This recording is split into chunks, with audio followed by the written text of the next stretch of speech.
माणगाव शिक्षण प्रसारक मंडळाचे सुधाकर नारायण शिपूरकर, गणेश यशवंत वाघरे व गंगूबाई संभाजी शिंदे इंग्लिश मीडियम स्कूलमध्ये विद्यार्थ्यांना विमान प्रवासाबाबत माहिती तसेच विमान क्षेत्रातील भविष्यातील संधी या उद्देशाने विमानतळ प्रात्यक्षिक प्रदर्शनाच्या माध्यमातून देण्यात आले.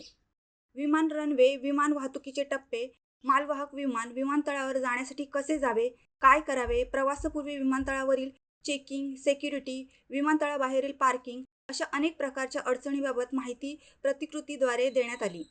या विमानतळासंदर्भातील सर्व प्रात्यक्षिकामुळे भविष्यात या विद्यार्थ्यांना निश्चितच फायदा होणार आहे. रायगड प्रतिबिंब न्यूजसाठी सचिन पवार, माणगाव.